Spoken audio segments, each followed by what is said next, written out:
Hola, buenas tardes. Esta es mi compañera Sandra Sánchez y yo soy Paula Castillo y os vamos a hacer un pequeño resumen, diálogo sobre las conversaciones filosóficas que se dan en la obra El árbol de la ciencia de Pío Baroja entre sus dos protagonistas, que son Andrés Hurtado y su tío Iturrioz.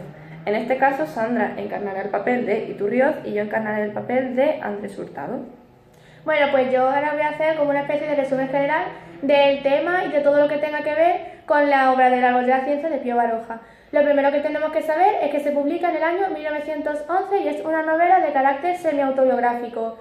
Como en muchas novelas de Pío Baroja, se va a dividir en dos partes y en medio de esas partes va a haber una conversación filosófica que es en la que nos centraremos Paula y yo.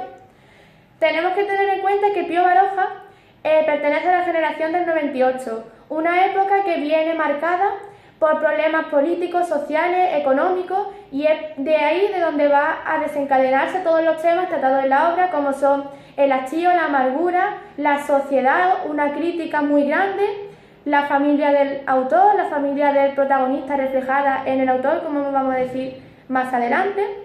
Entonces, como un resumen así general, la primera parte de la obra lo que nos va a narrar es la historia de estudiante de Andrés Hurtado, que es en donde viene reflejado Pío Baroja.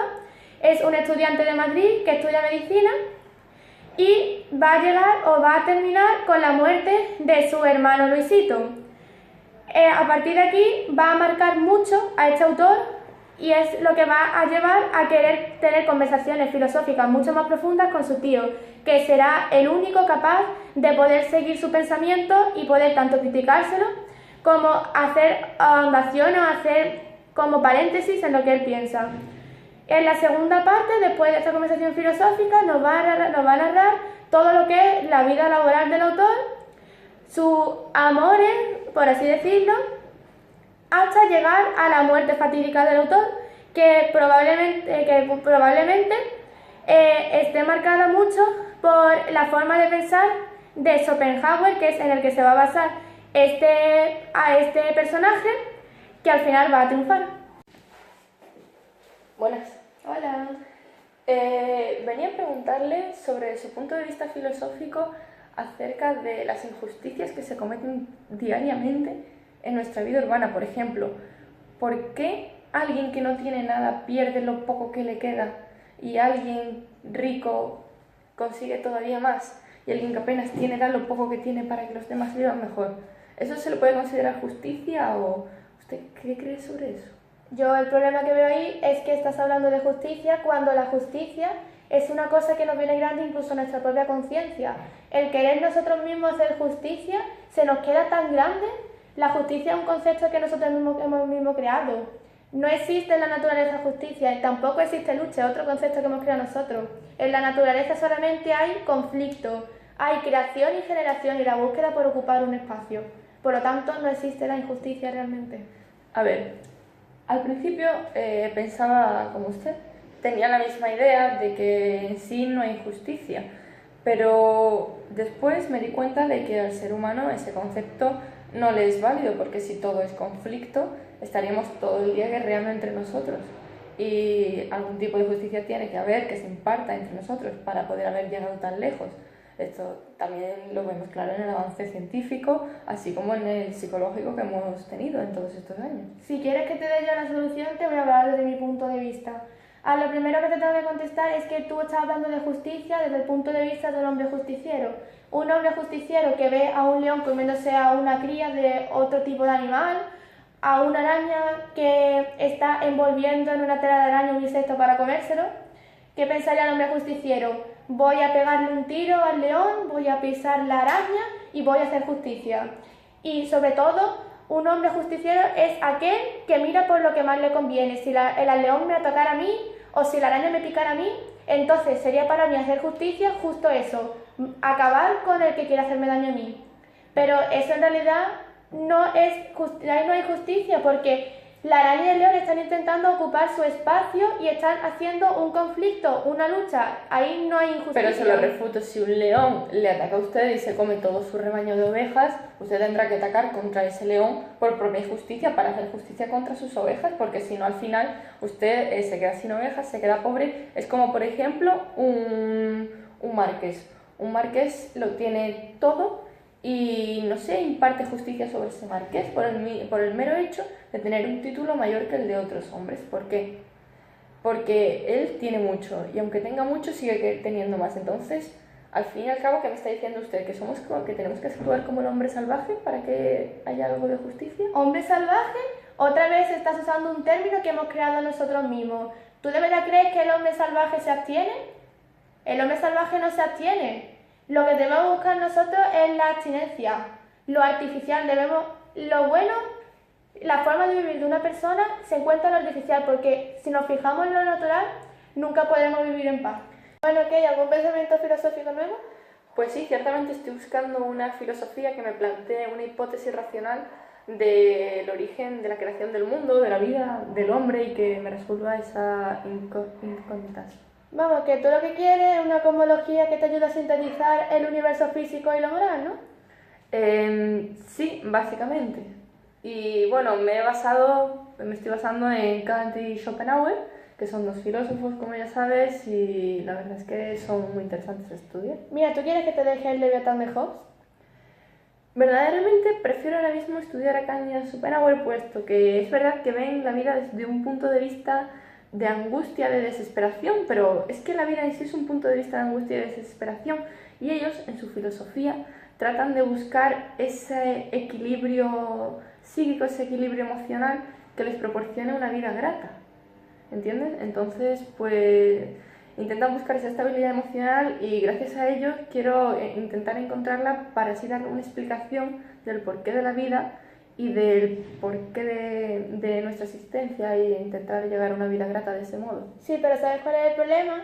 Si te vas a ese tipo de filósofos que no se centran nada en la vida, no vas a encontrar la solución.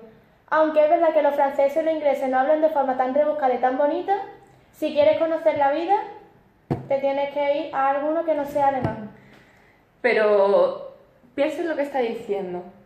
Es verdad, no hablan de tal y tal, pero verdaderamente ninguno todavía ha dado ninguna explicación del porqué de la vida.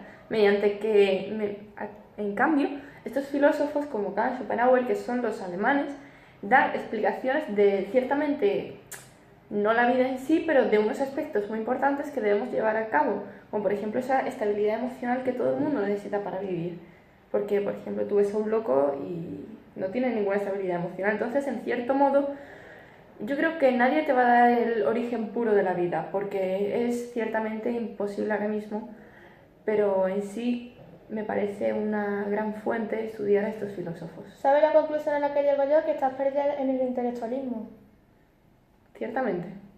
Claro, bueno, soy intelectual, pero también hay que reconocer que solo podemos llegar a una realidad relativa, es decir, no podemos llegar a la realidad absoluta, puesto que los sentidos nos pueden proporcionar ideas engañosas de esta. Entonces solo podemos alcanzar la realidad relativa. O sea, que tú me estás diciendo que la seguridad práctica no importa. Claro que importa la seguridad práctica. La seguridad práctica que nos ofrecen los sentidos no es suficiente. ¿Por qué? Porque la seguridad práctica nos proporciona una mentira inicial, básicamente, para que nos creamos después todo el resto de mentiras. Pero, por ejemplo, usted y yo podemos percibir la realidad de modos muy distintos. Usted puede percibir una cosa de un modo y yo de otra, y podemos pensar que eso es la realidad en sí, pero sin embargo no lo es. O sea, tú me estás dando una ciencia, un pensamiento que lo arrolla todo, ¿no te estás dando cuenta? Exacto. Arrolla incluso las matemáticas que tanto te gustan. Sí, arrolla las proposiciones matemáticas y la lógica. ¿Pero por qué? Porque las proposiciones matemáticas y la lógica en sí son una invención del hombre. Entonces, si esto lo extrapolamos al mundo, a la naturaleza y a todo lo que nos rodea, se queda corto. Entonces, pueden resultarnos totalmente falsas. O sea, que tú me estás diciendo que no hay verdades. Sí, sí es verdad. La verdad en sí es la unión de todas las inteligencias. O sea, que son verdades porque son unánimes. No, son unánimes porque son verdades. Por ejemplo, la gravedad. La gravedad es unánime porque es una verdad. La gravedad es un hecho que está demostrado experimentalmente y razonadamente. Por eso es un hecho unánime y por tanto sí es una verdad absoluta. Tú me estás hablando de verdad absoluta, y si yo quiero pensar, por ejemplo, que la gravedad es una verdad relativa. Es que no puedes, bueno, puedes pensar eso, pero, por ejemplo, el agua. Tú tienes agua en un cazo y tiene un punto de ebullición y un punto de fusión. Ese punto de ebullición en el que el agua empieza a transformarse de un estado a otro es una verdad absoluta y una verdad experimental que cada uno podemos ver y comprobar razonadamente. Bueno, y si yo, por ejemplo, parto de la mentira inicial, pongamos que llega un día en el que algo me demuestra que, por ejemplo, la gravedad no es lo que nosotros pensábamos. La gravedad ahora llega un momento en el que no sirve. ¿Qué hago con eso? Bueno, tú ya desde tu buena fe eres libre de elegir si para ti eso es una verdad absoluta o no, pero científicamente es una verdad absoluta porque es algo que se cumple experimentalmente y racionalmente. Vamos, que tú me estás hablando de que la ciencia es utilitarismo puro y duro.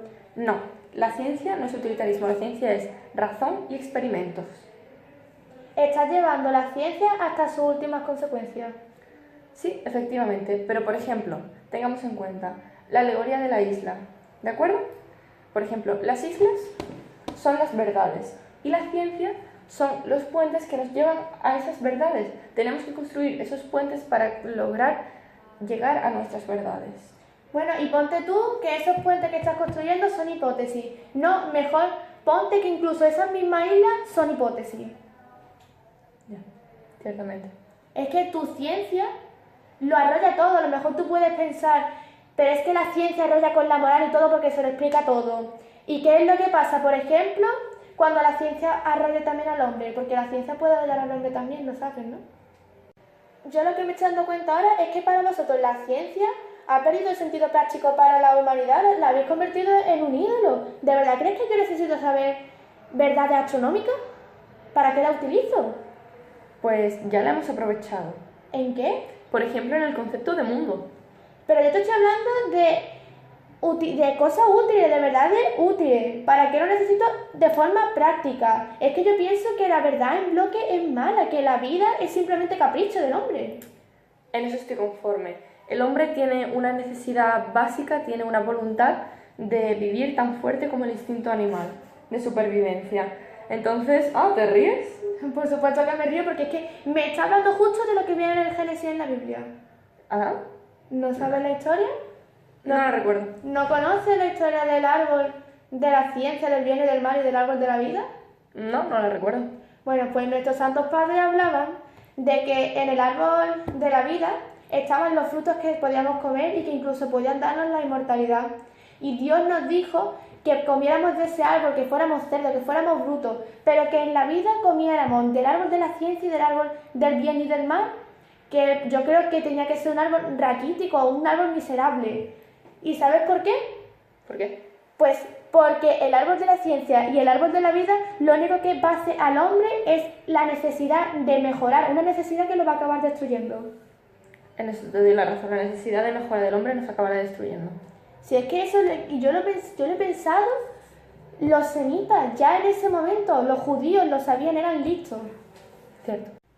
Bueno, damos por concluidas las representaciones de las conversaciones filosóficas entre Iturrioz, que como ya he dicho antes ha sido interpretado por Sandra, y de Andrés Hurtado, que ha sido interpretado por mí. Como podemos ver, Andrés Hurtado tiene un punto de vista más positivista que Iturrioz, puesto que se corresponde más al Pío Baroja de su juventud, y que, digamos, el tío Iturrioz es como el Pío Baroja más anciano, puesto que es el que le refuta más ideas y el que le pone más realidades enfrente, el que le transmite sus pensamientos más profundos. Bueno, sí, yo pienso exactamente lo mismo, bajo mi punto de vista, que he tenido que interpretar a Iturrioz. Me he dado cuenta de que es un personaje que siempre tiene una contestación para todo. Todo lo que Hurtado, todo lo que Pío Baroja de joven piensa, al final se demuestra en la novela que él mismo, bajo el personaje de Iturrioz, se lo refuta. Tiene respuestas para todo y tiene una forma de pensamiento que se destaca, que está mucho más centrada en la vida, porque yo creo que al final de su existencia o al final de sus días se va dando cuenta de que las cosas tan filosóficas, de tan trascendentales, al final no te van a servir para vivir, sobre todo en una sociedad que era tan negativa como la de la época. Te tienes que centrar mucho más en lo que es artificial, en lo que no tiene nada que ver con la naturaleza, en no pensar tanto en la justicia, en pensar más bien en uno mismo, en abstraerse de todo. Y yo creo que ahí se demuestra mucho como el carácter, tanto en el joven como en el anciano, de Pío Baroja. Sí, desde mi punto de vista estoy de acuerdo con ella en todo lo que ha dicho. Básicamente se trata de eso, de un joven Pío Baroja y un anciano que el joven va a hablar con el anciano y el anciano, pues por su experiencia de la vida, pues le va refutando conforme lo que él se va dando cuenta, de ahí a ese negativismo también impuesto por la época, porque como podemos ver al principio de la obra, Andrés Hurtado, Pío Baroja, en su juventud era una persona bastante positivista, bastante filosófica, y podemos ver que con el avance de los años, con el avance de la obra, este personaje se va convirtiendo en más negativo hasta que llega el punto final, que ya vemos que él está inmerso en una negatividad bastante importante, y pues vemos así como verdaderamente el Andrés Hurtado inicial se termina convirtiendo en el Iturrioz de la obra.